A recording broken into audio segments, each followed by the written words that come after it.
You cheated, but you're crying. Okay. You hired a prostitute, but you're crying. You got down on your knees for your roommate, but you're crying.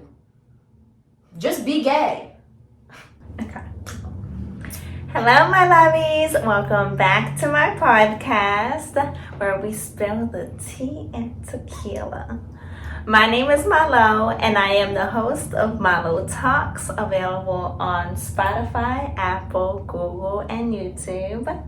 Today, we have a very special guest here with us tonight. Hi! Miss Kelly Shelton. She is an actor, filmmaker, photographer, videographer. I'm everything. Yes.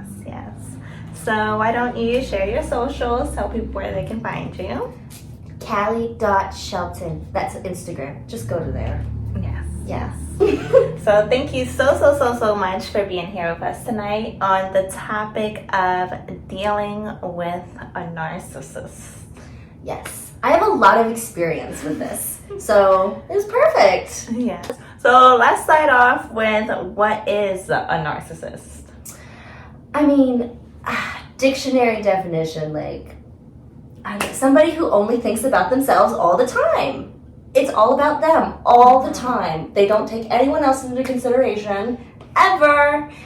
Yeah, I would say a narcissist is one who is incapable of caring for someone else, who truly only doesn't see anything that isn't in their benefit and only ever wants things to be their way.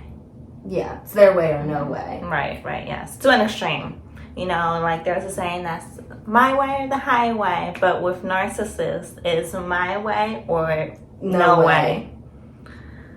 So what are some telling traits or habits of a narcissist that you have noticed? What are the big ones? The red flags, the this is me, I'm trying to tell you. Let me think. A red flag.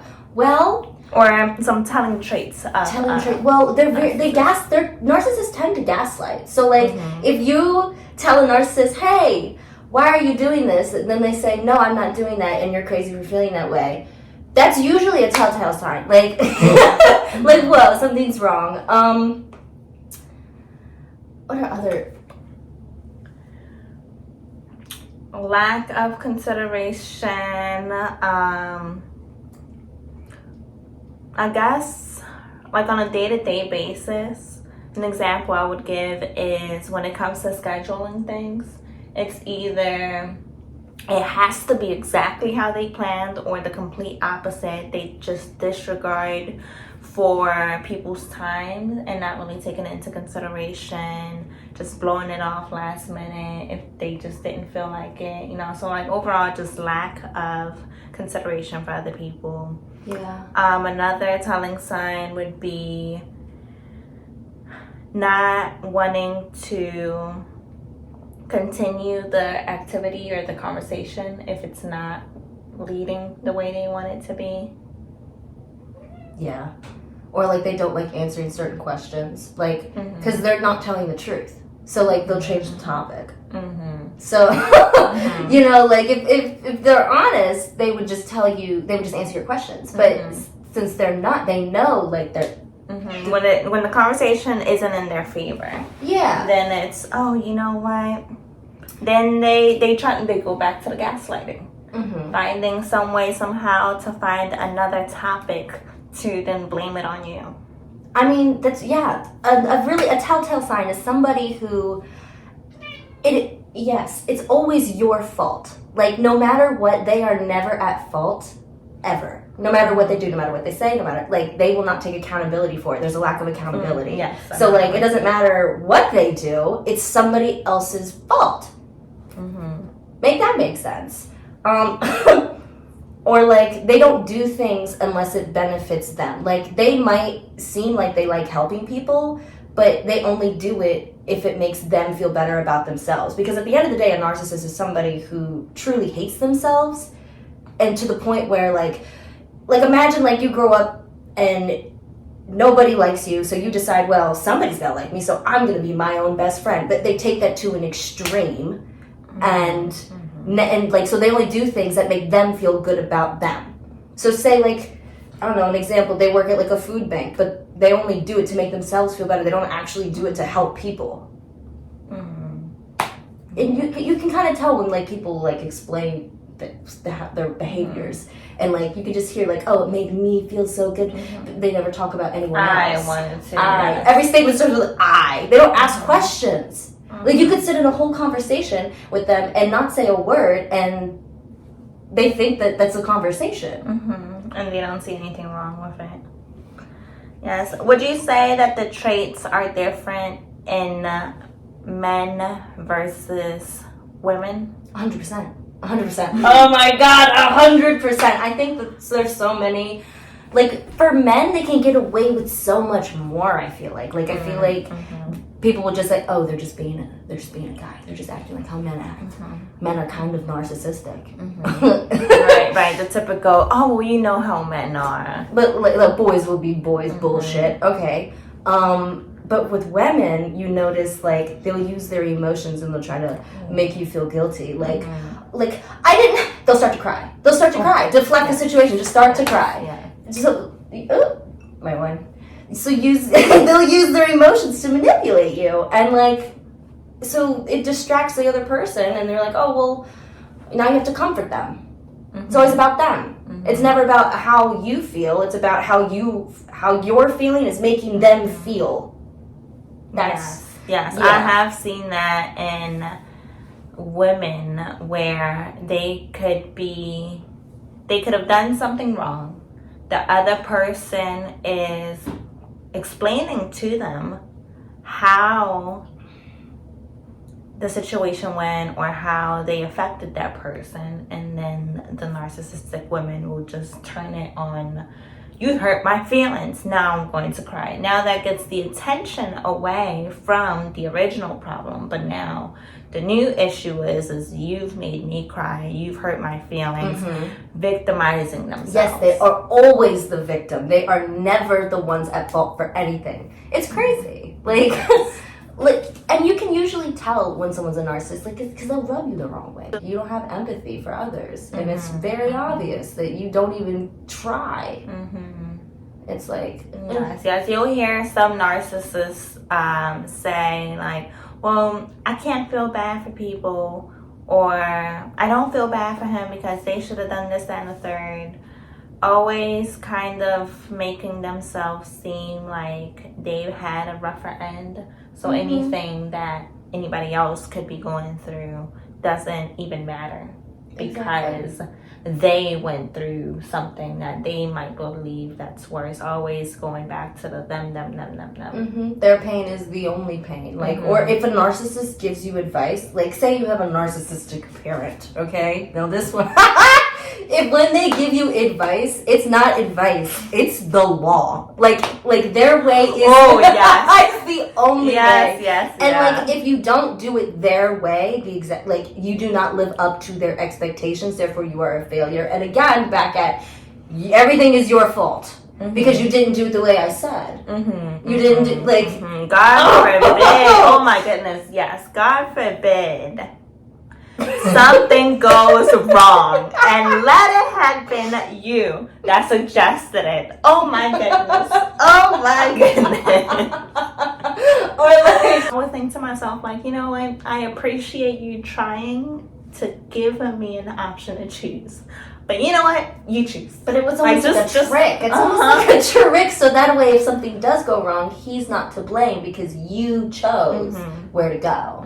And then it became, well, you choose. You always choose to avoid any argument. You choose. I don't want an option. No, I'm okay.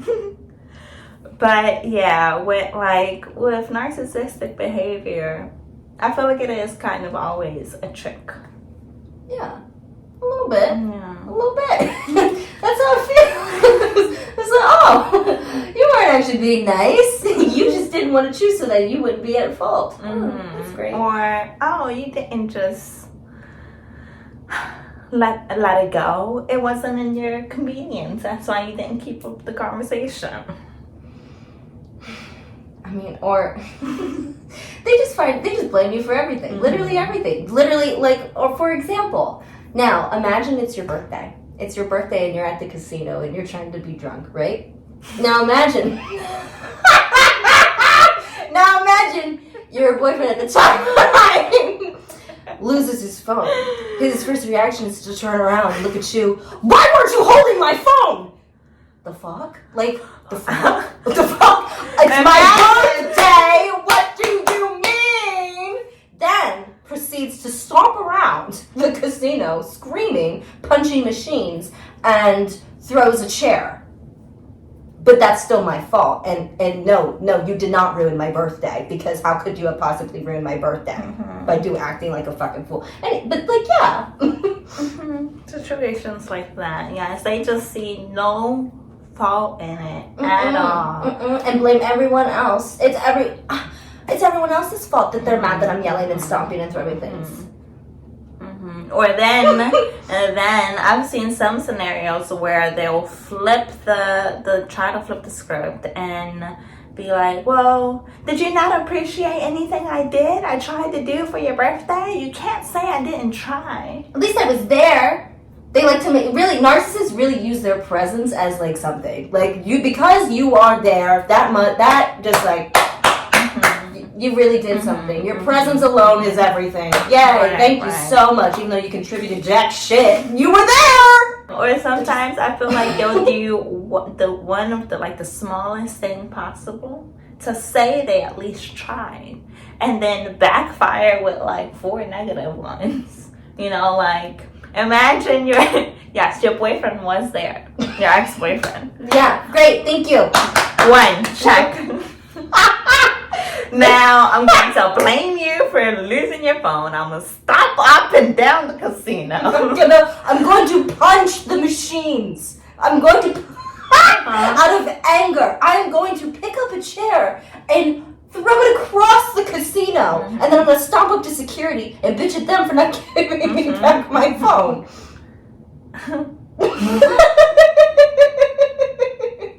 But that was I'm going to make a slave. But that was my fault. Without anything. But what was even the first thing that they did? They were there. They were there. They were there.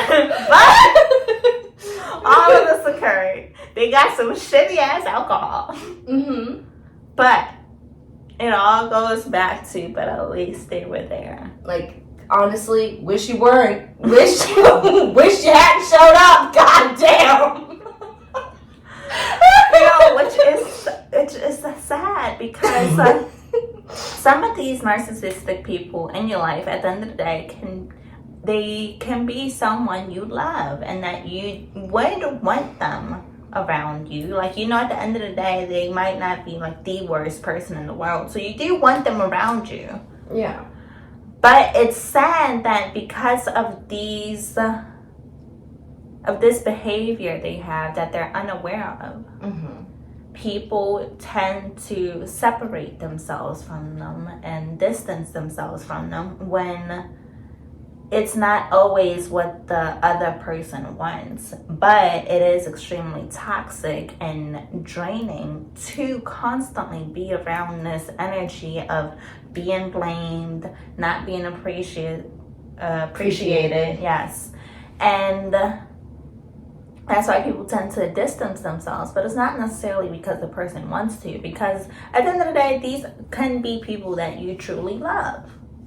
It's just, you can't constantly be around this behavior. No, the energy is exhausting. It's so draining. It's just like, oh my God. Like, you could give them your all. You could give them your everything, and it is not enough. It's not enough.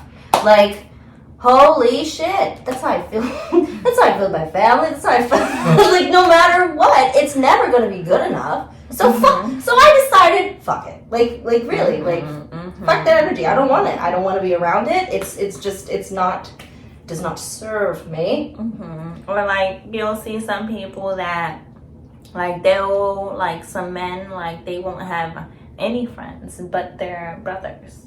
because that's the only people that can stand or put up with that type of behavior. Mm-hmm. That's another sign of a narcissist if they have no friends. If they cannot keep a friend, that's very telling, because like, why don't you have any friends? Everyone should have a friend, at least one. Like, it's one thing to be an introvert, it's another thing to be so repulsive that nobody wants to hang out with you. And like, sometimes even if family is family, you know, like sometimes it can get to a point where, well, I would like to help you, I'm trying to have this conversation with you, but they just, some of them, like the what's it called, the coins in your brain, you know, the things, and you know, it just really does not connect as to how they can be wrong in a situation. No, somehow, some way, they're delusional. They're delusional. Yes. It's like anything that, like, imagine a narcissist inside of this bubble. They created this bubble around themselves, and so anything that you say to them, as soon as it penetrates that bubble, it changes, and they're like, it's all about them all the time. So like, it doesn't matter. Kind of like arguing with a brick wall. Really though, like, you could express an emotion to them. Say you're anxious. You go up to them and you're like, hey, I'm feeling really anxious, and it has nothing to do with them. They hear that. They are going to twist it and say, oh, you're not having fun with me. Oh, I'm the reason that you're anxious. Why are you always such an issue? La, la, la, la. I'm so tired of you. Blah, blah, blah, blah, blah. Oh my God. Well, that's exhausting. No one would want to be friends with that. Like, they're not living in the same world as us. They're living in their world. That's why whenever a narcissist they're saying, I'm telling the truth. No, bitch, you're saying your truth. In your head, you didn't do what you did, but you still did it. Just because you decided that you didn't do something doesn't make you a victim all of a sudden and make you innocent. Or I'm seeing some cases where they will have you up to like here, like past the thermometer, the meter, whatever you want to call it. But they finally got you at a point where maybe your voice cracked a little bit, you know, like maybe you raised your tone a little bit more. Oh my goodness, you know what? Like, forget everything else you were trying to talk about to them. Now the issue is that you raised your voice. Ultimate disrespect. You have raised your voice that way. As if they haven't been yelling. I'm not gonna talk to you. They haven't been yelling the whole time. But let it be you screaming.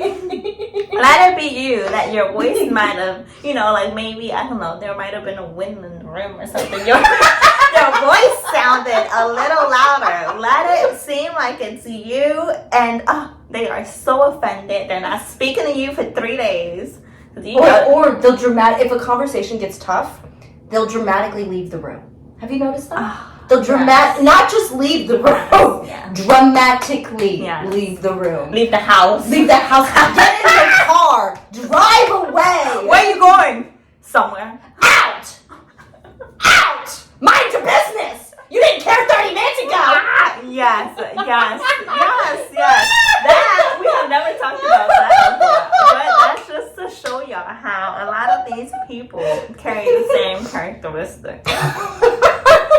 Where are you going? Out. 9 p.m. at night.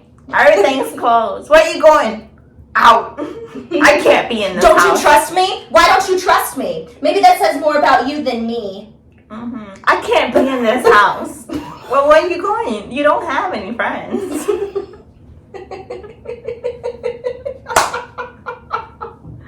Genuinely, I wonder where they do go. Like, I mean, where are you going? Part of me, what I wish they would be going to go do is to, you know, like, I think it's a little healthy to, like, take time to yourself, to breathe and calm down, to get away from the situation. But that's like after you discuss the conflict. Like, mid-conflict, the second it gets tough, if you dramatically leave the room, nothing ever gets solved.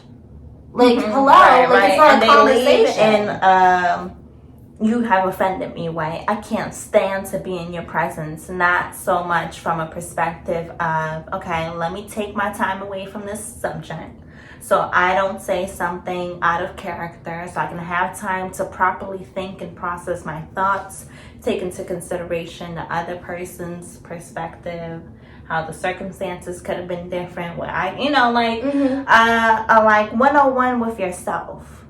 Well, I guess they do have a 101 with themselves, but in their case, the other one, they decide that they're right. Come back to the house more aggressive and violent than before. Because their other person, the other person isn't thinking about the other person in their head, right? Their second personality. That second personality isn't saying to them, "Hey, take into consideration the other person. What if you hurt their feelings?" No. Their second personality is saying, "I don't know how you let that slide. Did you hear how she spoke to you?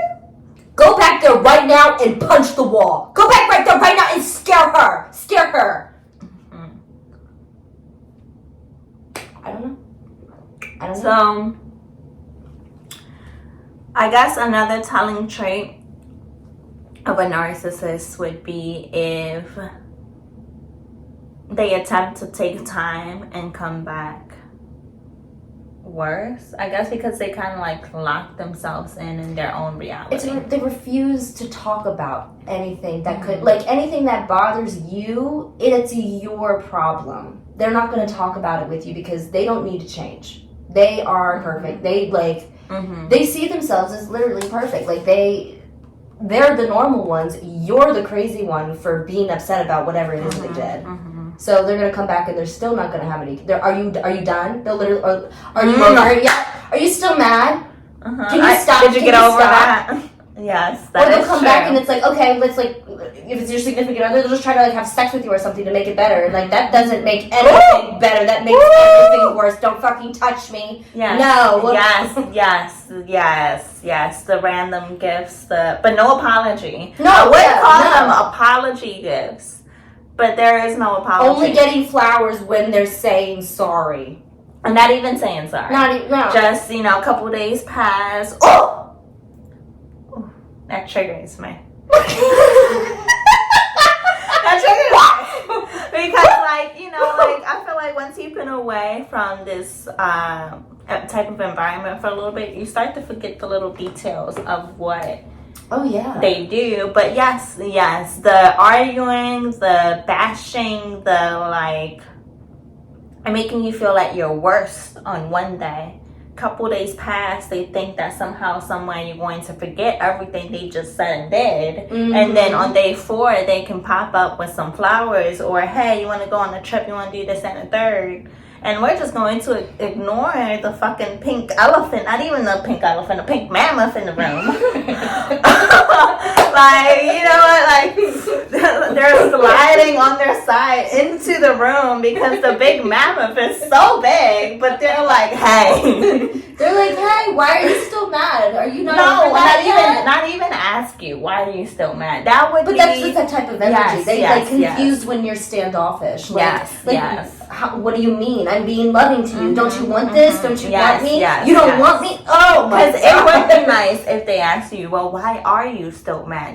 Maybe we can continue. No. Never. Then once you don't accept their gifts or their acts of kindness from their perspective, now they're turning the situation up on you, gaslighting you to believe, this is why I don't do anything nice for you. You don't appreciate anything.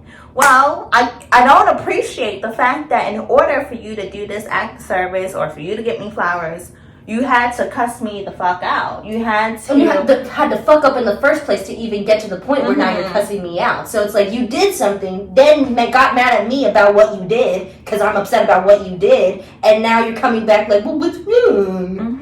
Now you're coming back with flowers. No, I don't appreciate flowers for that reason. Then the gaslighting comes in. Well, this is why I don't do anything for you. See, I try, and you don't appreciate it. My God. Why don't you try before fucking up? Why don't you try to not fuck up? That would be a better gift. Trying. Effort is such a great gift. It really is. Like, okay, I understand this might be hard for you. I am willing to work with you. Just try. Just try. For 1 second, think other person. Them. It's called empathy. Empathy. 1 second. Empathy. No. the victims. They constantly want sympathy. You can't be with somebody you sympathize. Like, I'm sorry, that means I pity you. I can't be with you if I pity you. I pity that you live in your world. Your world sucks. But a lot of them, their relationship, I feel like some people's relationship with a narcissist is built off of pity, because the other one is not scared so much, but like is, like showing pity towards them, that they don't want to leave them. Like, oh, I don't want to hurt them, because most of the time the other person is too emotional. They care too much about these people's feelings, when the other one is just all for them, which is probably why the narcissist was even interested in the other person. Because that other person will do whatever it takes to make them happy, and they love that. Because it's all about them. It's like, you know that term love bombing? They love bomb. Like, at first, like, a narcissist will be everything that you ever want them to be. They'll give you flowers just because. They'll just be so sweet, so nice. And then once you're in and they know that they got you hooked, they just change. And it's like, it's scary. It's really because it's like, scary. you know what? Like, if you'd have showed me this, that is a word I recently learned. Love bomb. But yes, that is true, because at first, they're taking you out on dates and they're buying you gifts, and then 3 months in, 2 months in, if that, they're not doing any of this, and you're sitting there wondering, well, what did I do wrong? Yes, what did I do wrong? Are they even into me anymore? Da da da da da. And like, change. I mean, most of the time they're like bouncing around. Like they found someone new to love bomb. Because they're not getting that sense of praising anymore from you. But at the same time, I feel like when this couple months have gone past, the other person they've gotten to know them a little bit more, so they don't leave because they care too much about them. They're trying, and because they're stuck on that potential. Yeah, they'll remember how it was in the beginning, and they'll keep thinking that it can get back to that, but it wasn't real. It wasn't real. Yes. Or like they'll use any little mistake to always, like, moving forward in a relationship, they'll always reference that one thing that'll be their reasoning as to why it can never go back to what it was before. Like, with my ex and I, if you're watching this, hey, I know you are.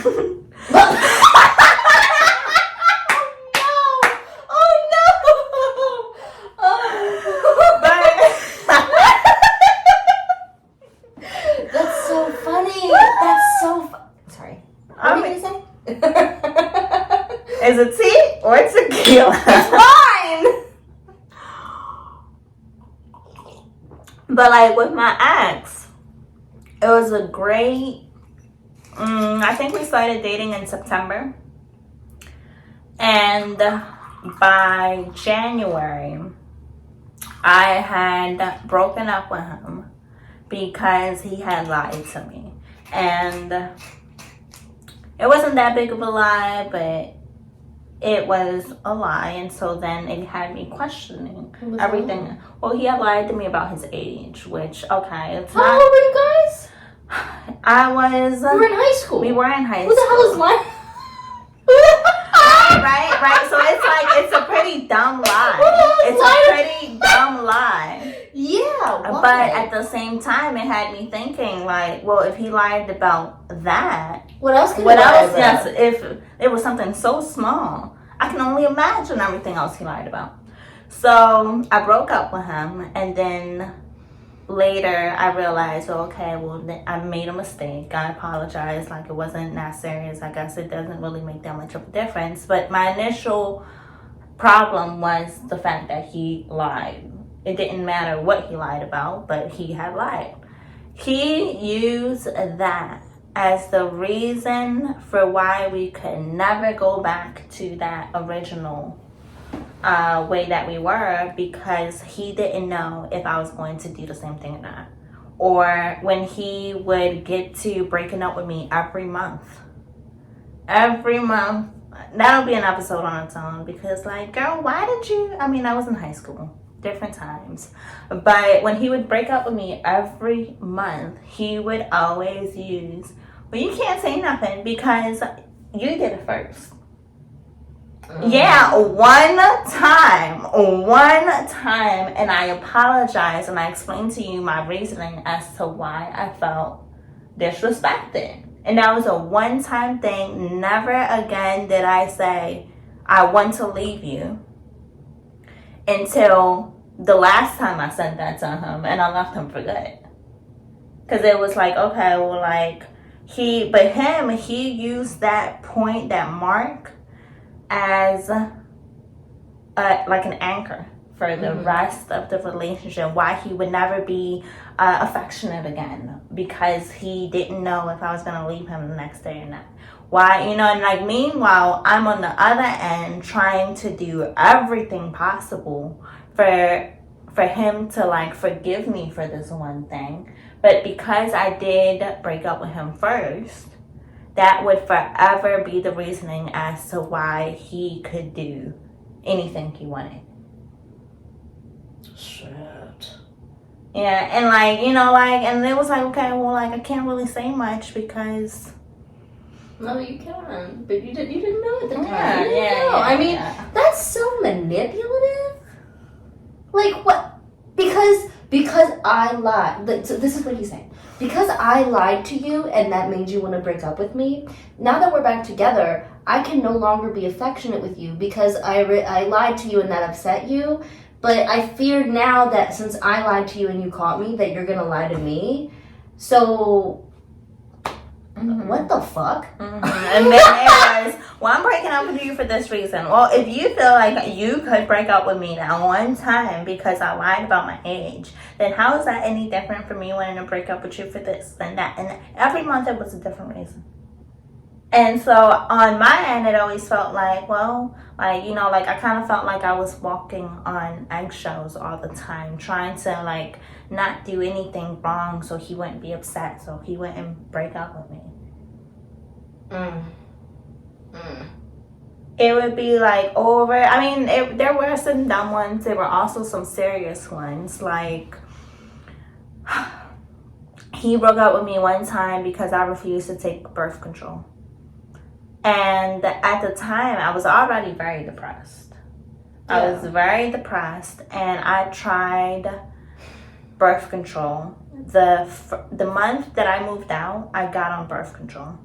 And I was already depressed because I was struggling, still in high school, trying to pay rent, trying to work. And then you add birth control on top of that, and it was Depo. It wasn't like, oh, I can stop taking a pill. It wasn't like I can take this thing out my out my vagina. It was in my blood. Even after the 3-month mark, you still have it lingering in your body. So there's no way you can take it out. It's in you. Even with the rod, when they insert it in you, they can take it out. Birth control is just, I hate it. Overall, I hate it. I despise it. It would make me be on my period most of the month. I couldn't even... You know, I just remember it just makes you depressed. I never told my mom this story. I know my mom's watching this, so learn something new every day. But it was like, no, like, I don't want to do that for my body. Like, we will just not have sex, or you can do something to prevent, you know, your worries. Like, what if it's a kid? Because that's the only thing. Use a condom. But no, he refused. It would not be the same. And I was like, okay, well, then we're just not gonna have sex then. If we, you know, like, you're not taking my body, my physical body, and my emotional health into consideration. I'm telling you that because of this birth control, yes, I've always been very depressed, but when I got on birth control, that was the first time I tried to commit suicide. Like, it was bad. I'm telling you, like, I fear for my life because I know what I am capable of when I'm on birth control. I mean, honestly, even without it, bitch. I mean, even without it, like, birth control hanging on by a string, like. Then you add control on it, that little sense of you shouldn't do this, keep trying, is out the window. Oh, absolutely. It's like taking a depression pill. Yes. It's awful. And for me, it made me gain weight. It made me miserable. It made me absolutely miserable. There wasn't a moment in time when I was on birth control that I was happy. I was miserable the whole time. And I mean, shit, it made me gain like 30 pounds, which I think is birth control within itself. Like,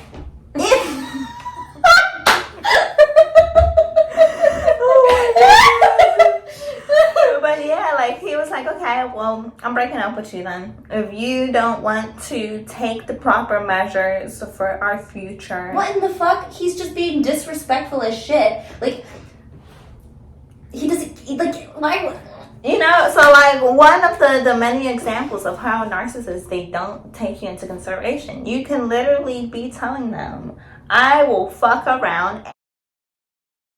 I'm gonna get demonetized for this. I'm just blur it out. They can read lips. I will fuck around and unalive myself because of this. And well, but that's on you. Yes. Sorry. This is for I refuse to wear a condom. You have to take that. Even if you could possibly unalive yourself. Even if you're going to, okay, you're not gonna unalive yourself, live in a living hell. I don't care. I'm not making a sacrifice. Let's just drink to that. Shut. Yes. Fuck. One of many. But that's just goes to show, like, narcissism in men shows up differently in women. Like a woman, like this. We've been basically, I feel like, so far talking about how narcissism looks in men. We haven't even talked because, like, but for women, it's not like that. It's like, I think it's more twisted. I think because, like, I feel like women are so much more complicated than men from the jump. Now make her a narcissist. Now her world is complicated. Like my mother. What a complicated individual. I mean, I'll give it to her. She's quite funny. And she's really charismatic. And she's great at making friends. But once... Right. So they change because she does have friends. She does. But, like, also notice at an arm's length, because people that have been close to her for a long time have literally broken up with her. Because they cannot take her anymore. Because it's like... You have to do things her way. If she makes a plan, you might as well have etched that shit in stone. Because you don't change plans with her. She is not flexible at all. Like, for example, say it's my birthday. And I tell my mother what I want to do for my birthday. Unacceptable. That doesn't fit into my schedule. I don't want to do that. That doesn't fit into my plans. I was thinking we could do this, and this, and I'll invite this, and this.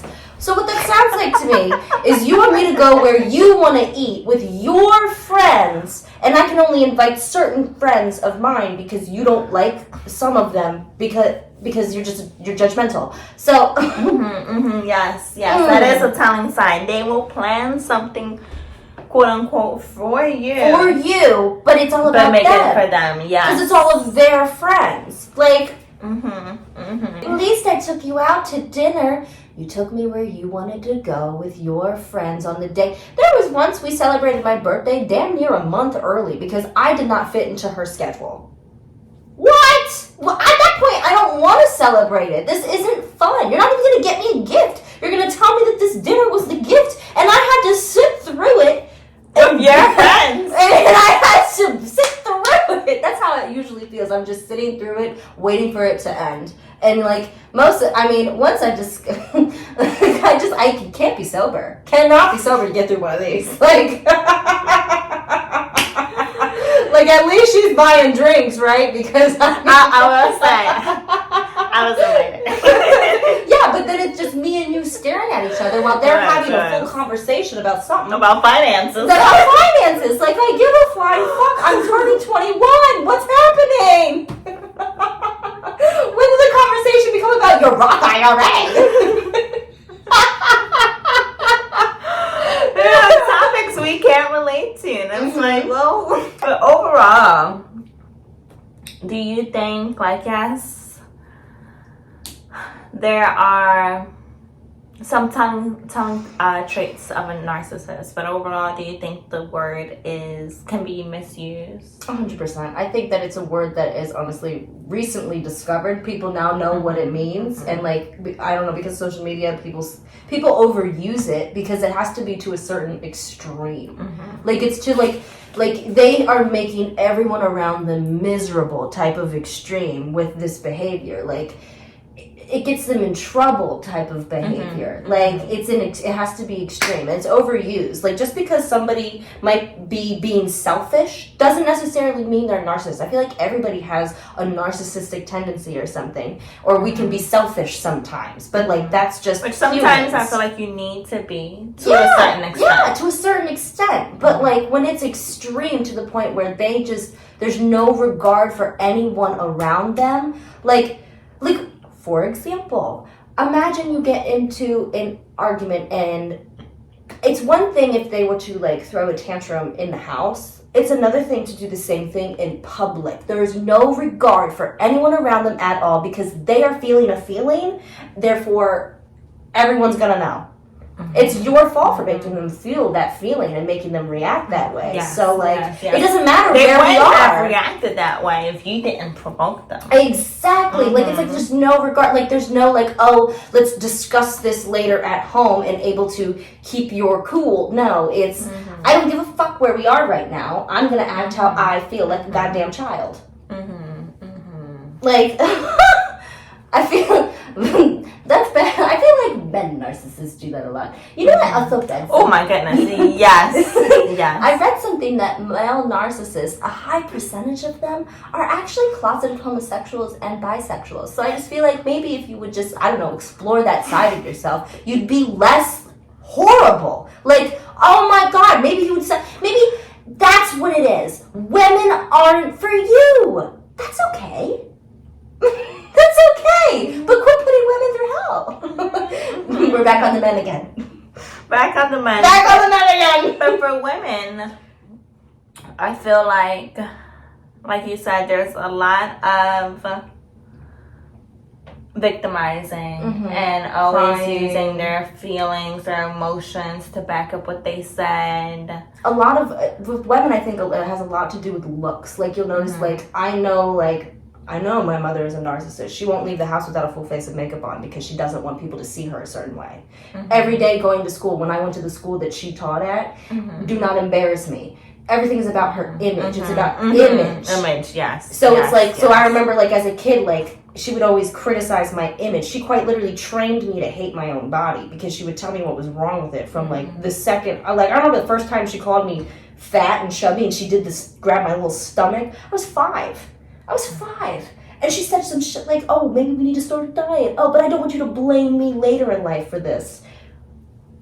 It's about image. Don't embarrass me. It's all about me. Da da da da. Like, you don't. They always. I was just always criticized for not looking the way she wanted me to look. Come to find out, the body type my mother trained me to think I was supposed to have is something we aren't even genetically capable of. Because I saw pictures of what she looked like younger, and I'm like, girl, with that, the same damn body type. A lot of projection of the insecurity. Exactly. Like with women, them being accepted or getting that praise. That's very important to them. They very love important to the them. male gaze. Oh my God. My mom always wanted me to go out and be, it was all about the male gaze, dress for the male gaze. That's why she'd walk out with a full face of makeup on. It's not to impress other women. It's for the male gaze. She doesn't want to be seen as plain. Yeah, so I feel like a lot of that just has to do with insecurities and wanting to be accepted by everybody. Yeah. Whereas I feel like if you're comfortable with who you are, whether somebody likes you or not, it shouldn't really affect you, which I feel like is one of the things that some people can misuse or misinterpret when using the word narcissist. They'll think that too confident people or too like self-secure people, like conceited type of people, can be a narcissist. But I think that a narcissist is one who puts this mask on to be this strong individual, but it's always one way or another trying to please everyone, or they'll get praise, and then they'll get offended when they're not being told what they want. Because they're not powerful within their own mind to say, okay, well, even if I don't have that person's approval, that doesn't change anything about me. Yeah, and I don't know. I feel like when it comes to like a mother-daughter relationship, I just feel like I don't know. They enjoy having control as well. Like that's another narcissistic trait. They enjoy having control. So like a narcissistic mom having a daughter, she can fully control her, fully puppeteer. That's like a child is clay that hasn't been molded yet. They love that they can mold it and literally attach it to them, and like, so you need them. They make you think you need them because, and then ultimately they're going to get that praise that they want because your child is calling for you. Like they need you. They don't need anybody else. They need, yes. Which leads me to my next question, and we touched on a couple of things about this question already. But in your opinion, how does being around a narcissist affect you or the person that's around them? I think that like parent to child, in a relationship, in a friendship.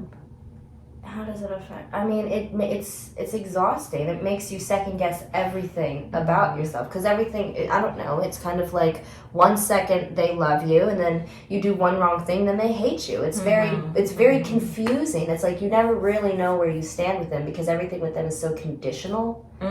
It's like, I love you if you do this. If you don't do that, I don't love you, and I'm not going to show you that love. And that, if you're getting that from a parent, I feel like that can bleed into what your mentality going into a relationship, which is how a lot of people end up in a toxic or even an abusive relationship because they're thinking, well, my mom loved me, but she also didn't like me doing something. So you're kind of used to that conditional love. Exactly. So I'm sorry. So when you go into a relationship, you're with that same mindset. Well, if I didn't do this, then he wouldn't get mad. That makes sense.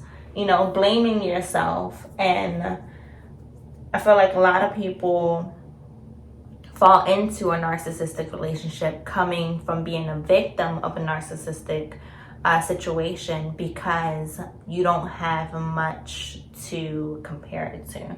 So even it's what you're used to. Yes. You're used to that feeling. So you're going to go find something that gives you that same feeling because you don't know any better. Yeah. Or what you have it to compare it to is like the bar is ground level, like, yeah, they might have this bad trait, this red flag and so on, but at least they don't yell at me. And that can be enough because of what you are used to. Like, it is a tiny bit different, but you don't know that they're also not supposed to condition their love, or they're not supposed, they're supposed to do extra things other than the basic. Just because they're not doing one thing, you think that's good enough, like I came from worse. I mean, yeah, it's just, I don't know, I feel like narcissistic abuse it is trauma. It does change your brain and changes how you think, and it can create personality disorders, especially if it's coming from parent to child. And so you're going to take that same way of thinking into your other relationships, and you literally have to go to therapy and change your thought processes, because otherwise it's going to ruin every relationship that you have, because life is not black and white like it is to a narcissist. Like, it's not like they don't, like, that's not normal. It's not normal to go from loving somebody to hating them in the same minute, like over something conditional, like, oh, you didn't take out the trash like I asked you, get out of my face, I don't want to look at you. You're a failure. La la la la. Oh, you failed the test? Well, you're no good. Go to your room. You're not eating. No, you're never gonna amount to anything. Yes. They make it seem like their approval is like worth something. Like, honestly, at the end of the day, like, who the fuck are they? But when you're growing up, it's confusing because kids don't know any better. So you really think like, oh my god, on. You are like a genius. You're better than Jesus. You are the savior. And your approval, I'm okay. If you forgive me, the whole world forgives me for whatever the hell it is I did. Like, and at the end of the day, coming from a parent, they're the ones that you've been around the most. So everything that you've learned right from wrong, you would like. I feel like it's kind of like natural for you to want to go show them, like, hey, like I do know, you know. Yeah. For mother-daughter wise, I feel like I had a hard time of knowing who I was because I was always trying to be who she wanted me to be. So I didn't like even when I moved out, like I am figuring out who I am exactly, like because I was always raised being told what to do, when to do it, you know, exactly as I was told. Otherwise, I was gonna be yelled at. So it was like, and I only felt approval when like she would tell me I lost weight or something. It was always about like looks, image. So it was like if my mother said, you look good. You look like you've slimmed down a little bit. Whatever you're doing is working. Keep it up. That was an ultimate win for me. Like, that would push me even harder. Like, I'd go from running 4 miles a day to running 6 miles a day because my mom said I was looking skinnier. I broke my fucking feet doing that shit. Like, trying to be good enough, skinny enough, pretty enough for my mother to be proud to call me her daughter. Because then when she would say like, oh, you're looking good, you're looking skinnier, like she would want me to come be around her and her friends, like, oh, come, hey, you know, we're gonna go to the church group, we're gonna do this, we're gonna do that. And it's like, I am finally good enough. I'm not embarrassing you. You must have been so embarrassed by your fat, ugly daughter. Like, now I'm skinny and pretty, like, you're proud of me. I'm good enough. Yes, that... Oh, now you're my daughter. Oh, that makes my blood boil. I mean, it's still something I struggle with now. That mindset of like, I don't know, like hating your own shell, like our meat suit, hating your own meat suit, and being trained. Like I was literally trained to only see the things that are wrong with it. So it's like, it's very hard to get out of that mindset and to think like, oh, I am good enough. I am pretty enough. My body type, there's nothing wrong with my body type. You know, like, it's the same body type the whole family seems to have. Yes, and like progress is something to be proud of. But in order for her to be proud of your progress, she would first have to acknowledge why you had to progress in the first place. Which is just... something like Mission Impossible, almost. No, I don't know. I just feel like, I don't know. Having a narcissistic parent can make you almost self-destructive in a way. Because when you're constantly not good enough, you're constantly in this mindset of like, well, I guess I'm not good enough, so I guess I deserve pain. I guess I deserve to feel like shit. Or this is all I deserve because... well, I'm not good enough. Like, yes, definitely. And the emotional pain would get so intense that I would have rather felt physical pain. So I would do things to feel physical pain instead of having to deal with the fact that I know I'm not good enough, I'm not pretty enough, I'm not skinny enough. My mother will never be proud of me. I'll never be good enough for anybody. Who the hell is ever going to see me as pretty if my own mother, who is programmed to think that her daughter is pretty, does not think so? And I'm constantly, oh, you have the gut, you have this, and it's like, well, why am I here? What is the point? If this is all I am, is just a body, just a shell, just an object, what is the fucking point? I don't want to deal with that emotionally. So I started finding other ways to deal with it. Yes. And that can, you know, ended up being very addicting. Yes. Like... Yes, completely agree with you on 2 points that you made. One, not feeling like you're worth it. Like, to an extreme, like when I was suicidal, it was, well, if I'm not good enough, like if I'm not doing what I'm supposed to do, then what even is the point? No, you know, exactly. I can't reach those marks that I was trained to believe that I need to have. So what even is the point? If I'm just, what am I even living for? Exactly. Like if my own family who is literally programmed to be loving and caring towards me, if they can't even see it, who the hell else is gonna? Mm-hmm. You know, like nobody's going to. Mm-hmm. Yeah. So it's like, well, what's the point? Why try? Why exist? Like, yes. And there was another point that you made about not feeling like you're good enough. Being in a relationship, I would often think, well, I can't really expect much out of him because I'm not good enough. You know, like I'm not all that either, you know, like, or I'm not doing this, so why would I expect? I can't expect him to be loyal because I'm not pretty enough. Yeah, I don't look like how I'm supposed to, like how a woman should look. Therefore, how can I expect a man to even be loyal to me when I'm not beautiful? Like just always like settling, justifying, like, well, you know, like it does make sense. Coming from a dating perspective, it's like, well, I don't want to get in a relationship right now because I don't feel like I'm good enough to get in a relationship. You know, like I still haven't done this, or I don't have this, or you know, like not feeling like you're good enough, like you've completed yourself yet. So you know, like just like you're not good enough for another person. You know, like if I'm not good enough for myself, why would I be good enough for another person? And just putting that off. Yeah, or accepting the bare minimum because like, okay, well, maybe they don't bring me flowers every time, but I don't have this, so you know, like I can't ask for much. Just always conditioning yourself to make, you know, to make it like to justify why they're not doing the best for me, but I'm justifying. But it's because I'm not the best version of me either. A narcissist will say to your face that they want the best for you, but they will not do the best for you. And you get used to that, and you're like, oh well, if they can't, you know, do what's best for me, no one else can either. I can't trust anybody. Yeah, and that's not to say that parents shouldn't push their kids to try to do the best. You know, like, yes, you should push your kid to strive for straight A's, for good grades.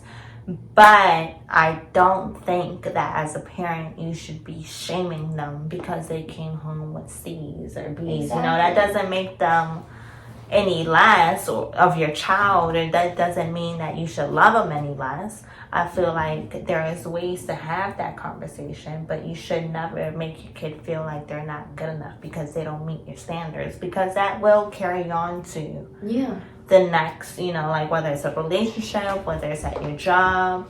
You know, at a job perspective, it can be, well, they are asking me to do a lot and they don't pay me a lot, but well, I don't have any experience.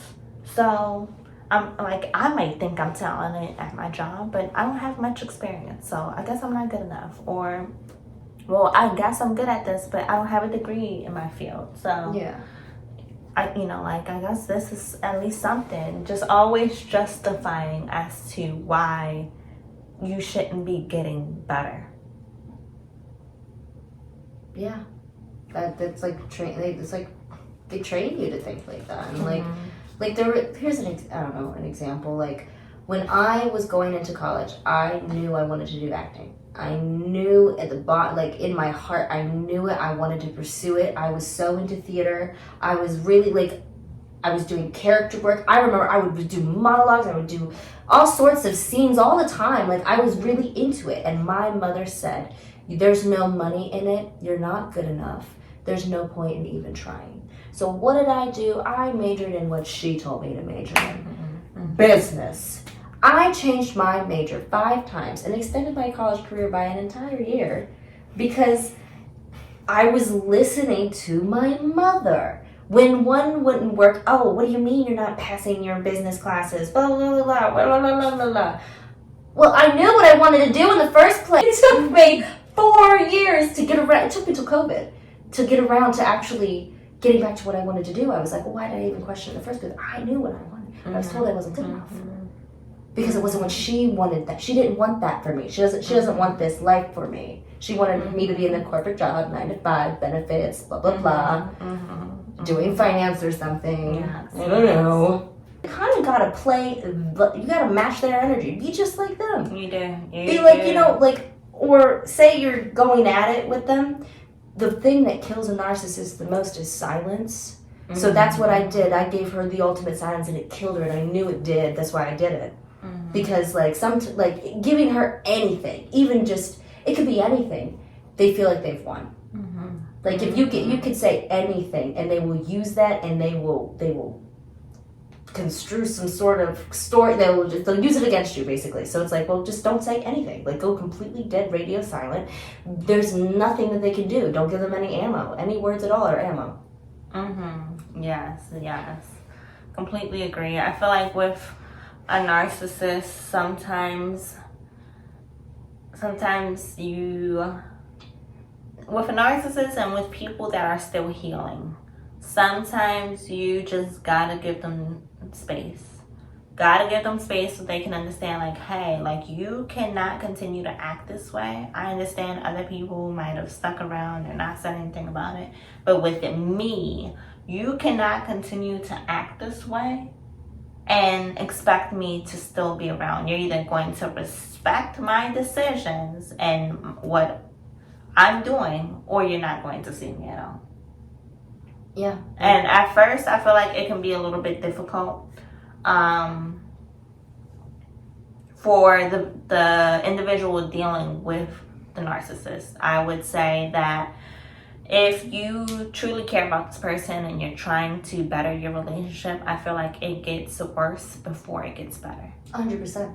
Because you feel guilty. If you feel like you are in trouble, and like you're going to be in trouble, and that if you are to when you decide to reach out again, you're going to feel like, oh, I know what they're going to say. They're going to say, oh, well, now you want to talk? Yes. It goes back to, it's either my way or no way. Oh, you're not going to do things the way I told you to? Okay, well, now you're not going to get any support at all. And so now you're questioning, well, am I doing the right thing? Now you're questioning yourself. Yeah, literally. I know when I cut my mom off, it was a good 4 months. She went around and told the whole family. And guess what? They all came to the conclusion that I was on drugs. What drugs? That's not what I was expecting you to say. No, I am serious. Oh my goodness. So serious. Oh my goodness. I don't know what the hell she told them, but she said they all came to the conclusion that Callie is on drugs. What type of drugs? The hard ones. I'm pretty sure they were assuming heroin. Oh my God. Like that type of level. Oh. I was like, what in the actual fuck? Like, no well, way. That's just to show you, like, what, like, not even show you, but you can only imagine what she was saying and how she was presenting the story. Like, she was the victim. That's why when she was texting me, so sorry, it's so sad you're not in my life anymore, la la la la la. Like, what the, like, you called me 30 times in a row and I said I need space. And now I'm not in your life anymore. You don't have a daughter anymore. So sad. What? Do you not hear yourself? You sound batshit. Like, yes. I cannot believe she told my uncle the whole story, and they had this whole story construed about how I'm on hard drugs on the street. Oh my goodness. That's not what I was expecting you to say. I know. I was shocked. Girl. She told me in a public place, so I didn't make a scene, but I was thinking to myself, like, I what feel the like hell that is highly disrespectful, though. Like, my goodness. And you know what happened immediately after? She pulls out her phone so we can take a selfie, and she sent it to my uncle immediately to say, here with Callie, she's not on hard drugs. I feel like that is the most disrespectful thing that is disrespectful. Yeah. It's, what's the word? Defamating? Defamation. No, it is. And it's like, I don't know, like that was upsetting. I was upset by that. That's not what I was expecting you to say. How dare you think that me actually setting a boundary with you, I decided to go and be a crack whore. What? Like, what is that? Like, oh, whenever you set a boundary with your crazy family, like, we must be on drugs. That must be what it is. She's on drugs if she doesn't think that this is fine and this is normal and this is acceptable. But notice, this is coming from specific people in their lives. because I can assure you there were also people in her life that that told her, hey, maybe you should reach out to your daughter, or telling her things on your side, but she's not going to bring those points They to your told attention. her not to reach out to me. The people that were on my side said leave her alone. Okay. Give her space. She did the opposite. She did not take their advice. She would send me you know how long Harry Potter is? She sent me a Harry Potter book worth of text messages. Okay, essays throughout the 4 months about how sad it is I'm not in her life anymore. How she would have done this for me, but I'm not in her life anymore. I would have gotten you an Easter basket for Easter, but since you're not in my life anymore, I didn't. My mom told me that whenever she would go like shopping for me for like Christmas or something, she'd always find one thing in the store that she hates the most. And she'd buy that for me because she knew I'd like it. She's right. She's right. I mean, I guess that just goes back to not knowing your child. Yeah. They're so focused on them and how they want you to be like them that they don't necessarily know their child. Right, like the mindset, oh, you have to go to the store and find what you hate because I'll probably like it, versus seeing something, my daughter might like that because I know what my daughter likes, even though it's not the same taste as mine. Like, oh, like my daughter likes blue. She likes the ocean, like, well, let's find something. Versus, well, let me find the thing that I like the least in this store because then she might like it. Yes, it's very self-centered. Yeah. And while, like, part of me feels like, okay, well, like, some people have gone through rough backgrounds where they were the only person that they had. So part of me feels for them, like, okay, like you almost had to. It's a defensive mechanism. It started off as a defense mechanism. Yeah, but like, okay, like I have to tell myself that I'm good enough, or like sometimes they truly had nobody else, or they had nobody else to tell them they were proud of them. But then it gets to a certain age, and it's like you gotta take accountability for this shit or heal from it. You can heal from narcissism. You don't have to be a narcissist your whole life. It's just most of them refuse to get any help. They refuse to even look at the shit, the dark side of themselves, the shit they're ashamed of. They refuse to even acknowledge that part of themselves because they want to be perfect. And then you add, in some cases, like, addiction. So you add alcohol or whatever the case may be. And now it's, okay, well, now it's slightly worse. It's twice as worse. Because not only are you an alcoholic when they drink, but you're a narcissistic alcoholic. Yeah, they think that alcohol, they're using that as a Band-Aid. It's a Band-Aid. It's to make yourself feel better about yourself because they hate themselves. Like, I would hate to be a narcissist. That internal hatred, like whether it's self-love or self-hate, it's self-centered.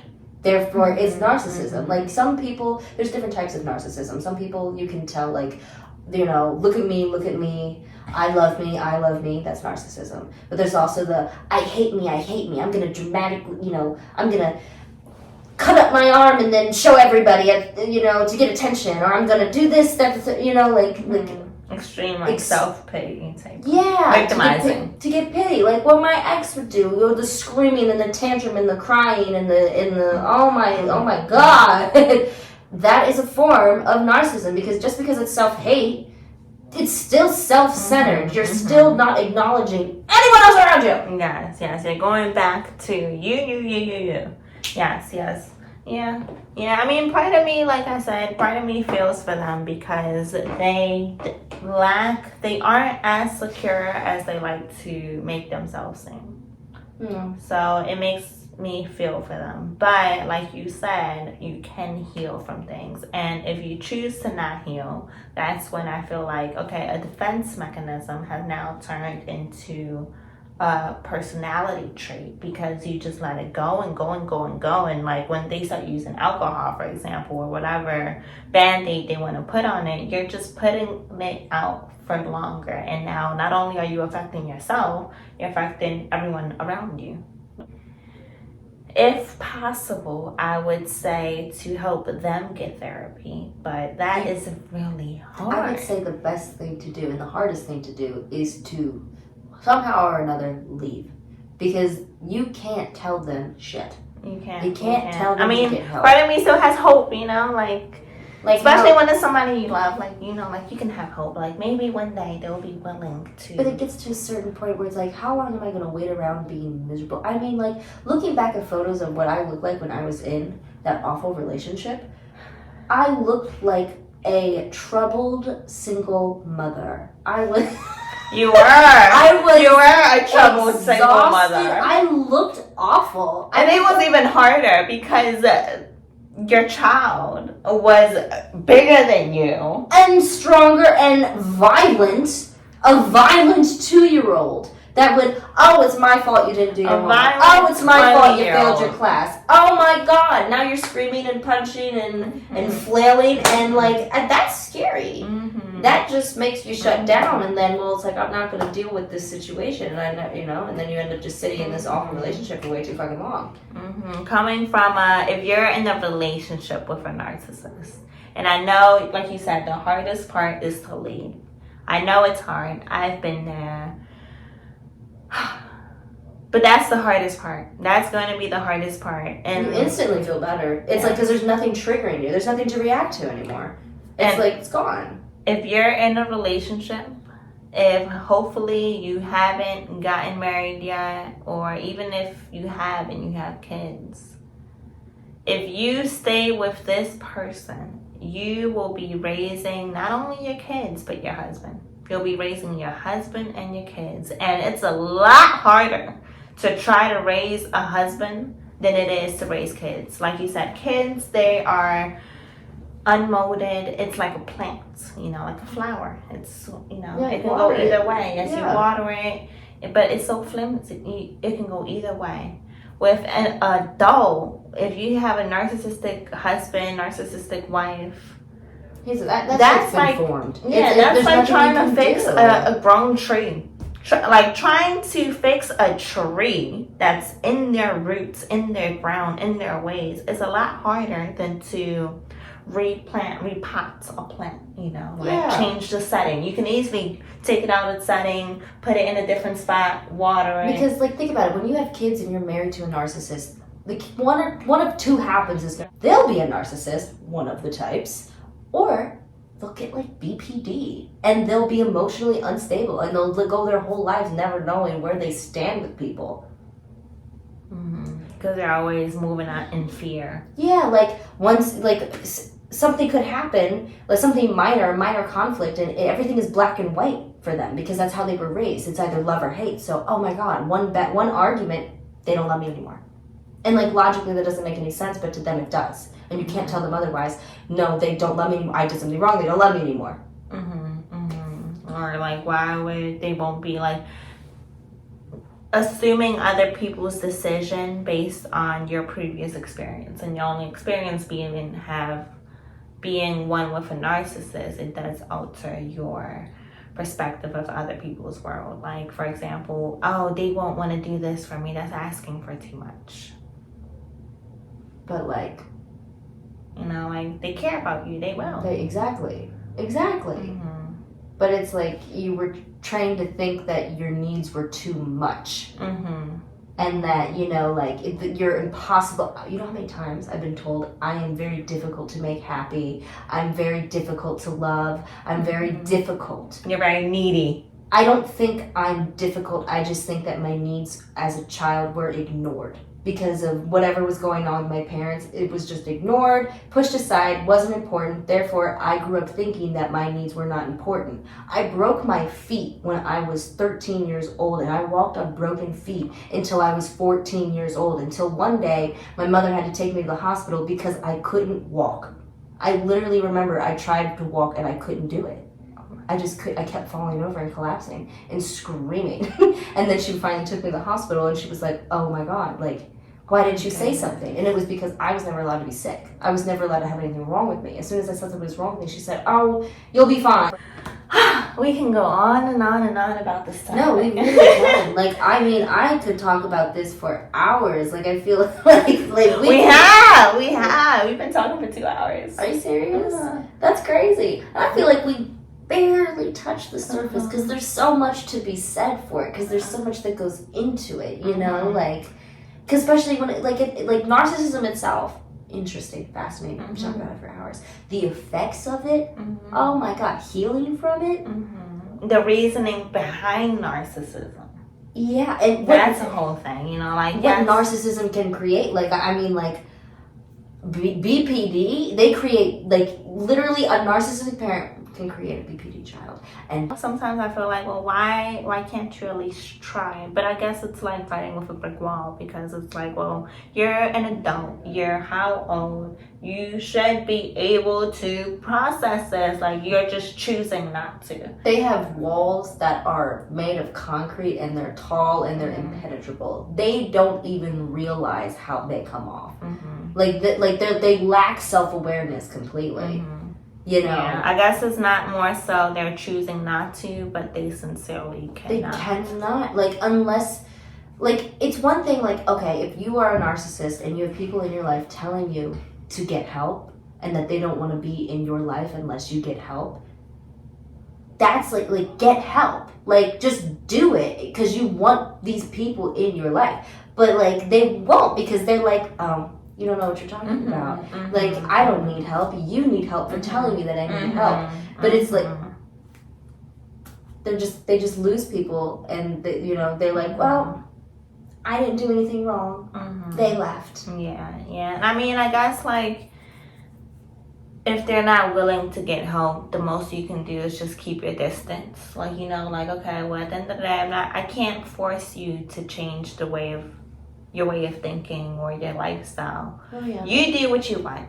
I'm not gonna tell you different. Do as you please. I'm just not going to be a direct part of it.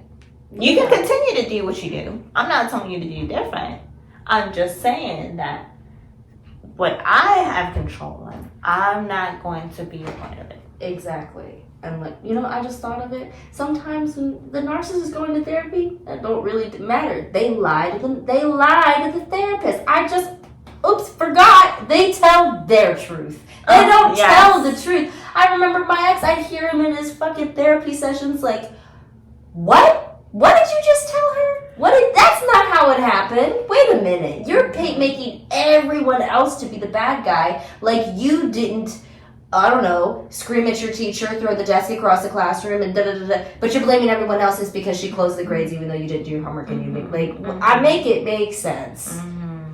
And you also have to be willing to accept your fault in it. Like a normal person is able to. Okay, like a normal person can take accountability for their part. A narcissist cannot. Like, bringing up the casino thing again, my birthday. Could not take accountability for the fact that he ruined my birthday. I didn't ruin your birthday. No, you did. You really did. And you embarrassed every one of them and my friends. Everyone's embarrassed to be around you. I don't want to be in the same room as you. You ruined the whole event. They tried to make up for it, though, by being super, super nice and on their best performance the next day. Like nothing happened. Exactly. But take accountability for what you did do. Did you lose your phone? Yes. Did you punch the casino machines? Yes. Did you throw a chair across the casino, and then when the security refused to help you, did you stomp around and scream? Yes. Take accountability for your part. Yes. They just literally, a narcissist, you could show them evidence of something that they did, and they will deny it, gaslight you, and say, that wasn't me. I didn't do that. What in the hell is this delusion? Yes, and I feel like their lack of accountability will also be the reason why other people don't want to help them. Like the casino situation. Her ex lost his phone. At first, I was like, I was seeing it from I guess it happens, to the best of us. I can see how that happens. Like, you set your phone down, you're at the machines. Whoop, we moved too fast, you left it. Like, we weren't even tipsy. We weren't, so I can't even blame alcohol. But, like, first time there, maybe you're nervous, whatever. Okay, like, I can see that because I'm a little forgetful myself. Like, I feel like I always put myself in their shoes. Like, okay, like, I can see myself doing it. I could leave my phone behind. What got me was the immediate reaction. I don't have my phone. Callie, this is all your fault. I said, oh, how did you lose your phone? And it's her fault immediately. You should have had it. It's her birthday. She should be drunk. We should be taking care of her. No, immediately, this is all your fault. You should have had it. I said, you know what? I would have been willing to help you, but I'm going to just go sit.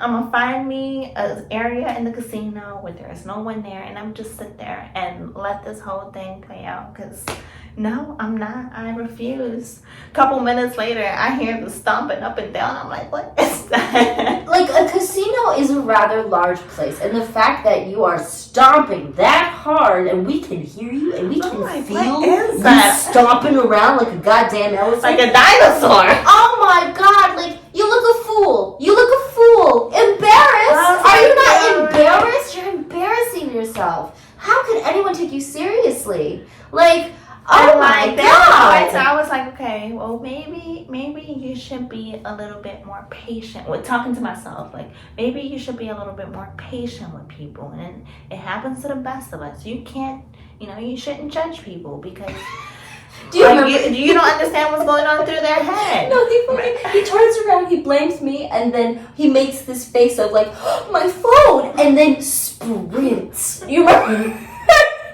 Sprints across the casino, full speed, like a horse, no direction. He was going to an area that we weren't even in. Like, if you're looking for your phone, you went the wrong damn way. Like, and like every time I would think like, well, like maybe you should try to go help. Like, don't do it for him. Do it for your friend. I'm sitting there sobbing. And like, you don't want Callie to be walking around all night in heels. So, don't do it for him. Just forget about him and go try to help her. The faster you can find the phone, the less she has to walk around in heels and be upset. Just go help her. Oh, it was tough. And then I would finish that thought, and here he comes, boom, boom, on the machines. Oh this was when he was banging on the machines. I was like, oh no, this is exactly why you came and sit over here. Sit your ass down. Don't get up. Just look the other way. I really wish someone had arrested him that night. Like, oh my god, like, please, god damn, I just want consequences for actions. Like, consequences. Like, oh my god, yes. No accountability. Like, there's certain men, I feel like race has to do something with the consequences you get, Oh.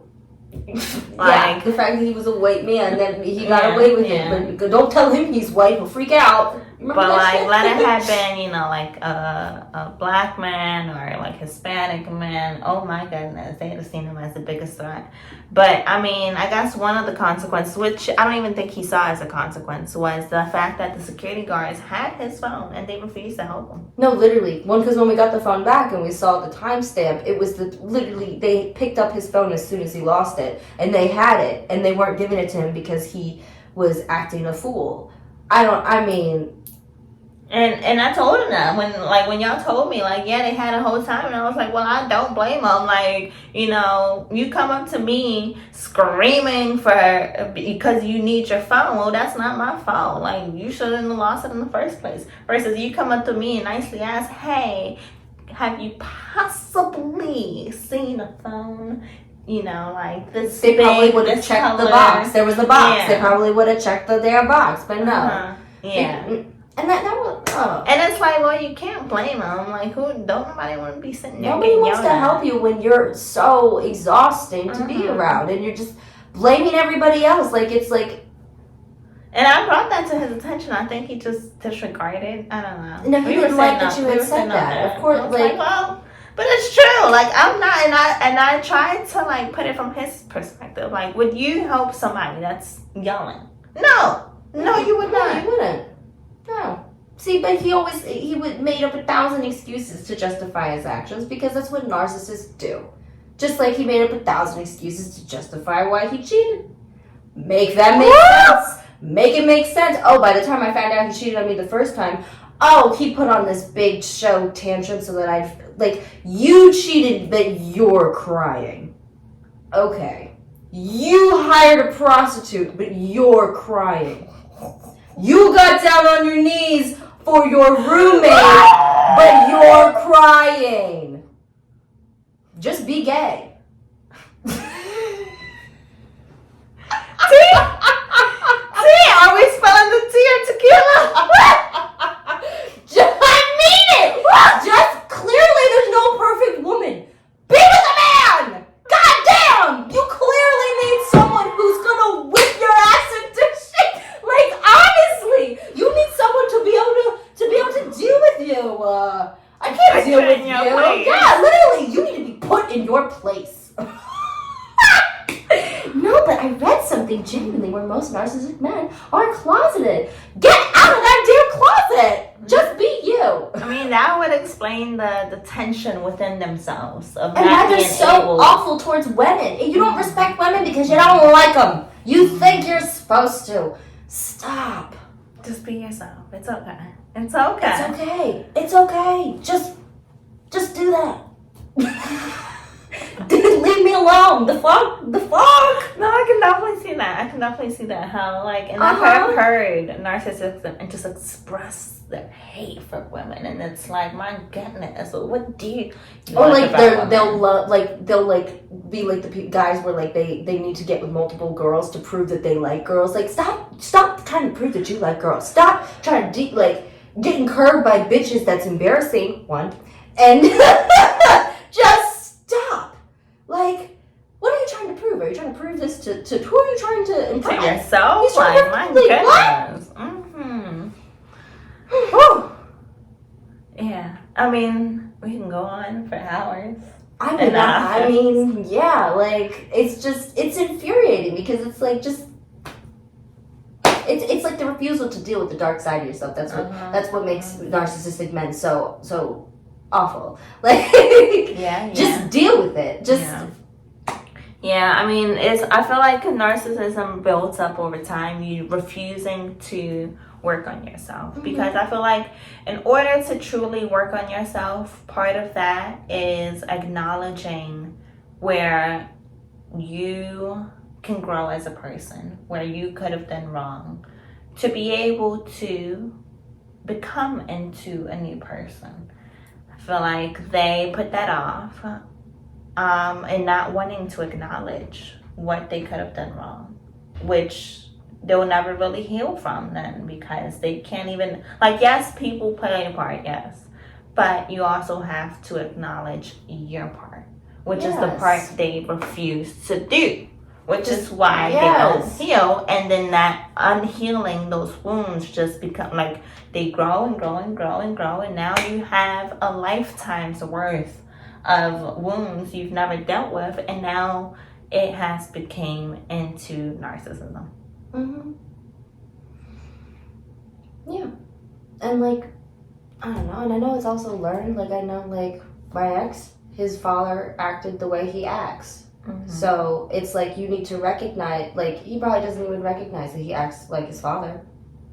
And that can be a hard one. But you have to be able to recognize. Like, for me, like, I acknowledge that I have a short temper. I can have a short temper.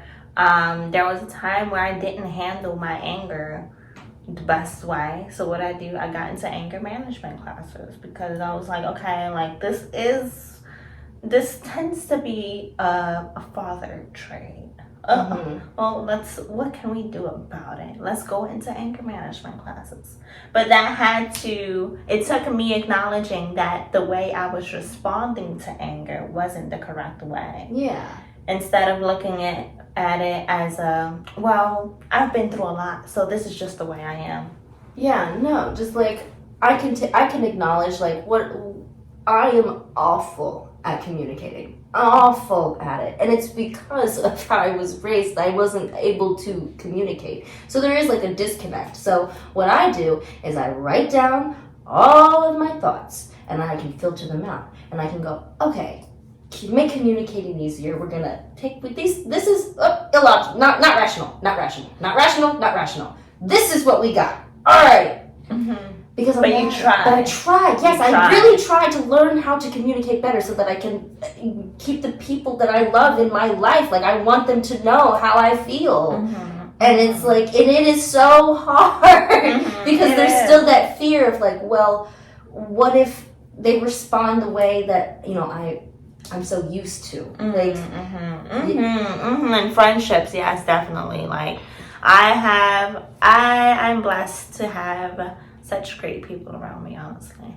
But now that we've gotten to know each other a little bit more, I know that you're not going to respond the way that I'm used to people responding to. Yes. But when I first, like, I feel like I made all my friends around the same time. Like, once I got out of high school, which is when I moved out, which is when I was allowed to have feelings. Not feelings. I mean, yes, feelings. But yeah, when feelings. I meant that. you're allowed Feelings. to have Friends. Yes. Yes. When I was allowed to have friends. That was my subconscious. But when you were allowed to have feelings, I mean, yeah. But I would be so ready for people just to up and leave, you know, like, oh, well, maybe I said the wrong thing. Well, they're never going to speak to me again. It is what it is. You're just going to have to prep yourself for it, you know. That's literally for them to leave, okay? Or, you know, like, I was just always so ready to get the response that I was used to. And then I would be like, oh, wait a minute, like, they're not like that. Like, you keep playing these scenarios in your head thinking they're going to respond this way. They're not like that. Like, everybody is like that. I couldn't have said it better. Like, that dead ass. And I catch myself, like, especially in my relationship now, like, I catch myself, like, something, well, minor will happen, and my brain will do the thing where it's like, I expect a certain response. And, like, I have to remember, oh, he isn't like that. He's not going to respond the way I'm used to. Everything is okay. Just preparing yourself for the worst. Exactly, like preparing, like, oh, like they're gonna leave, they're gonna yell, they're gonna leave, they're gonna da da da da, and it's like that's not going to happen. That's not rational. That's not logical. Like, just because there's one conflict doesn't mean everything is ruined. That's where my brain ultimately, I ruin everything. Everything is ruined. That's my first thought. That's not rational. That's not rational. So I have to tell myself that. I'll put the phone down. I'm like, that's not rational. But it's hard. It is so hard because it's also like a defense mechanism. Like, you know, like, well, if you prep yourself for like people leaving, it can't really disappoint you. You can't say the scenario. I played 97 different scenarios in which one event will occur, and so I'm ready for anything. Exactly. You can't say, oh, I didn't expect that. Yeah, I did. I knew it was gonna happen. I knew they were gonna leave me. Can't be surprised. You know, it becomes like a defense mechanism. Yeah. When the whole time, why would they even leave you? Exactly. You didn't do anything wrong. Even if you did do something wrong, as long as there's proper communication and there's no yelling, there's no need for it. It's just respectful communication. Like, everything is okay. It's not all ruined.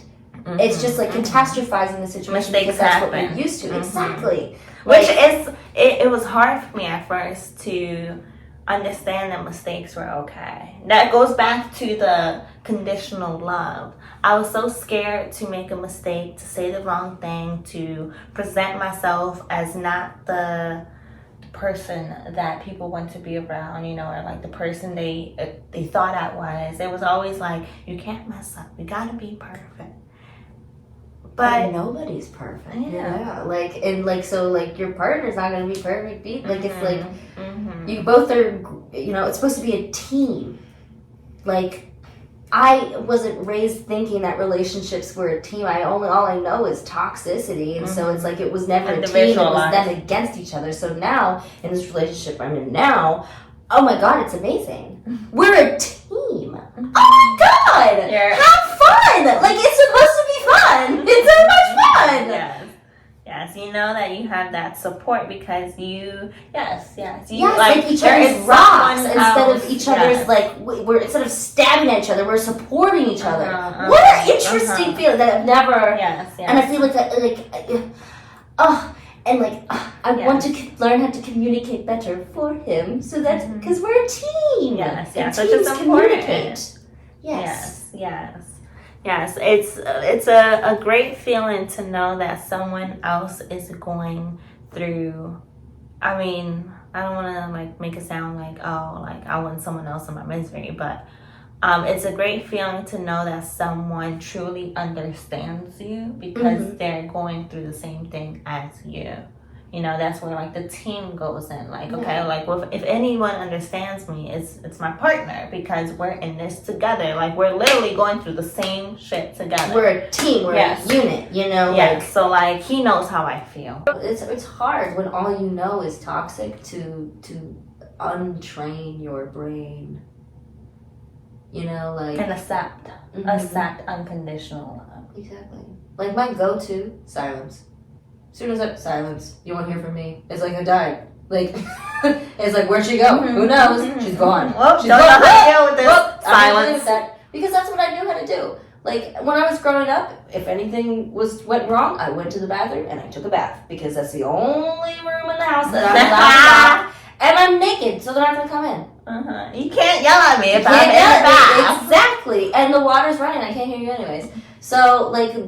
But basically, silence. That was always my... And so, like, it's a lot to retrain. Like, oh, okay, something happened. That doesn't mean it's the end of the world. That doesn't mean they don't love you. That doesn't mean da-da-da-da-da. We have to talk and communicate about it. Silence is toxic. It can be. I feel like it depends on the situation. It depends on the situation. But if like I feel like sometimes you need and like you said, it depends on the situation. Sometimes you need silence so you can take some time to yourself, fully process. That's different. That's different than going ghost. Yeah, you are correct. You are correct. That's different. Like you know what? I can't tell you, how I'm feeling, so I'm just not gonna say nothing at all. What ghost? Never hear some of them again. Yeah, that's not good. That's not good. No, I mean, that was my go-to for a long time. The amount of bridges I've burned by just ghosting. I would not answer for the life of me. Oops. Like friendships too. Like I know like a lot of the people I was friends with, and I'm not friends anymore because I just stopped responding. I don't know. Something must have happened, and I was like, that's enough. That's it for me. Goodbye. Friends-wise, I would say I've been lucky enough that once I was finally able to make friends, I had friends that are very patient in working with me, which I guess is why I became friends with y'all, because I like that safe feeling of like, okay, well, like I can make a mistake and they're not gonna be mad. I would say the friends that I ghosted were not friends I felt safe with. So if anything, it was for the best. But could I have said something? Probably. And would that have been the more mature thing to do? Definitely. But But I feel like true friends, they're patient with you and they understand. Or at least they try to. Yeah. So you feel safer with them to be able to communicate whatever it is that you need to say. I've had friends before where I'm genuinely, if I'm upset, same thing as if I'm in a same feeling. It's like, I can't tell you how I feel. I'm scared. Scared how you're going to react. I'm scared you're going to yell at me. And you're going to be mad at me that I'm upset about something that you did. Yeah, which isn't a good, it's not the ideal situation you want to be around. You want to be able to feel like, okay, well, regardless, even like, they'll understand me. Exactly. Like, no matter what, like, I feel like I could, fuck up and say something wrong, and you'd go, Callie, say that again? And then I'd go, oh, I hear it. Let's unpack. Yeah. Or like, like me knowing you a little bit more, it's like, well, like, why do you feel this way? Or is this what you meant? Like, what perspective are you looking from? There have been many times I've come to you and said some really out-of-pocket things, and we have dissected it together and come to the conclusion that nothing has happened. Because it's like, okay, well, like I'm not going to tell you you're wrong, you know, like, and explain yourself, then we'll see why you're feeling that way. It doesn't mean that you're wrong, but there's got to be like reasoning behind. Well, why do you how did you get here? Explain that to me. I do recall that. I do recall how that day when I came and I told you whatever it is I told you, not one part of it was real. I think, was it related to your ex? Probably. It was. I think it was. It Yeah, was. but none of it had actually happened. No, but I had But also he- told you that I understood because of the previous circumstances and This the was way very- that he would make you feel. This was very recently after I found out a bunch of the cheating shit. Uh-huh. So I think I was like paranoid. Yes. And I yes, came up yes, to you and I yes. said some real crazy shit, and you were like, "Oh no." And I will say, another part of why I wanted her to explain this was because I tried, if her ex is watching this, you can't say I did not try to see your perspective. I really would. I'd be like, okay, in another life I might have been a lawyer. Let me try to fight his side, but damn, he would You be come up with the one. most out-of-pocket stories, very unique situations. I don't believe it. So I'd be like, okay, well, explain your perspective, and let me try to think from her perspective, think from his, and I'd be like, you know what? If I was a lawyer, he would be that one client that I would just guilty, get him out of here. I'll charge you the consultation fee, but I'm telling you right now, I'm not getting you out of jail. You fucked up. I mean, I just think, yeah, he just came up with bad excuses, man. He would be like the Bad person excuses. to rob a grocery store without a mask, looking straight at the cameras, showing, unboxing the items he robbed on security footage. And it's like, you know what? You're making it really hard for me to try to fight your case here. I'm trying. I did try.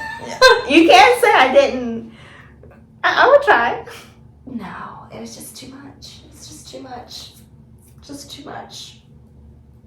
But yeah. But some way, somehow, the narcissism in him, he would still fight his case. Oh, 100%. He'd fight his truth to the death. He will, oh my God, he will be the victim his whole life. Congratulations. It would amaze me sometimes. So it was I could not find a loophole to help defend you. I was really trying, but you could. It takes some time. He will be the victim his whole life. And honestly, that is quite an accomplishment. It is an accomplishment to never, ever, ever be the villain. Wow, you really did something there. You really, because I know in a couple of times, I've been the villain in some people's stories before. But everyone has. Mm-hmm. When you are the victim in everyone's story, including your own, that takes skill. Mm-hmm. That does. That takes real talent, in my opinion. Mm-hmm. How did you manage to flip the script? Just completely. There was this one time, what was it? I think when you had went through his phone, his computer. Yeah. Well, I only did that because, I'm psychic. Well, I had a dream in which I went on his computer and found shit, so I did it in real life. And I found what I was looking for. The word, the names, everything. I don't know. The emojis, and Everything. I was like, damn, I wonder, I have nothing. Come to me, I'm your lawyer, I don't even want your money. That was one of them cases. Just go on and walk back out. I can't find nothing. He thought he was so clever, deleting the messages on his phone, as if in my dream I didn't know. Oh my God. Well, then he had pulled there's no trust in this relationship. I can't believe you went through my computer. That's invasion of privacy. You're damn right, stupid. Why are you flirting with some... That's how you flip the situation. Because I invaded your privacy. That's the issue here. That's the not issue. what you found, but the invasion of privacy. I was like, Honestly, I was surprised. I was like, That's a good one. Oh, another thing. If anyone says they are a star seed or they're some sort of indigo child, they're probably a narcissist. Okay? That means that they think that they're so special that they were hand selected for to be put on this planet to heal. I mean, they will cause some healing to be made, that for sure. Oh, for sure. But but they think that they're the ones. They're the healing. That they're healing ones. That they're helping the world. That's their mission. They're saving the planet. Yeah. Like honestly, like that's just embarrassing. Like that's just embarrassing. I mean, you learn. I learned, but I'm embarrassed. Nothing to be embarrassed about. It was a lesson you need to learn, you know? Oh, that's right. I'm thinking back to like all of the numerous things that I put up with and the numerous times that I was embarrassed, like in public. Like it's embarrassing. Like Yeah, it is embarrassing. Yeah, no, like with my ex, there now thinking of it, like you said, yes, subconsciously there were, well, might have been coincidence, but there were a lot of traits in him that I was also used to, but he didn't yell at me, and that was my whole thing. Like, yeah, he might do this, he might do that, but he's not yelling at me, he's not cussing at me. Up until the day he picked me up from the bar, and he takes me back to my place, and he is yelling at me, top of his lungs. I'm sitting on the bed, and he is yelling at me, top of his lungs, cussing at me, and like, you know, like I'm a little lit, and I'm just looking at him like he looked like my father. Am I this lit? Am I hallucinating? Why is it that you really look like my father to me right now? And it hit me like, you're yelling at me like my father. You are putting me in this like I'm sitting down, you're higher up, you know, like I don't like this. I was like, and then you came to pick me up. You're making me feel bad for going out. Did I get a little too lit? Yes. But like you're also young and having fun. Exactly. Like, you could drink too. Exactly. Well, I think that was one of his issues with that day, was that I think I was like 18. Yeah, I was 18, and like I just knew people to get into the bar. He couldn't just go out and about and drink because he didn't know anybody to get him in or to get him alcohol. Make a friend. Make a fucking like, friend. You're yelling at me basically because you can't get as lit as me. But the whole yelling, I was like, oh my goodness, like why am I sitting here getting yelled at, getting like damn near, I feel like I'm getting punished. Like this is why you look like, and like he was going on and on completely. I was zoned out. I was like, I'm not even hearing what he's yelling. Like I can hear a noise, but I'm like, you really look like my father right now. And I'm not gonna say that on camera. But that night changed everything. I bet it did. I bet it did. That night, it was the reasoning I needed to be like, you know what? Fuck it. This is it. This is it. I didn't break up with him that night, but that night changed a lot. Broke up with him a couple weeks later because the same thing. He would yell at me at the top of his lungs, and I was like, okay, well, the one thing you weren't doing, you're doing it now. So you are a replica of what I grew up with. I cannot. I read something that when men, like your boyfriend, when they start to be mean to you like that, it means they're entertaining other people. So I mean, like, just go be with her. Just go be with her. Well, for him, it was that I had made new friends.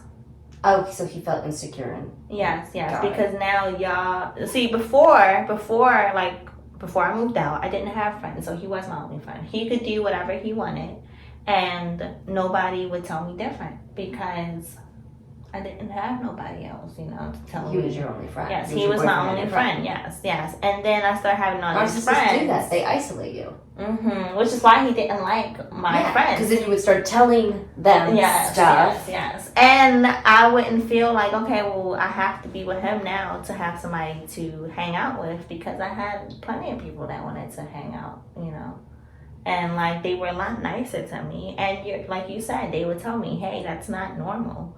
And so he didn't like that. So he, like, the reason we broke up that night, it was because he was like, yeah, like I already told you, it's either me or your friends. And I was like, okay, well, My friends. yeah, I was like, well, then this is it then. I hope you drive safely.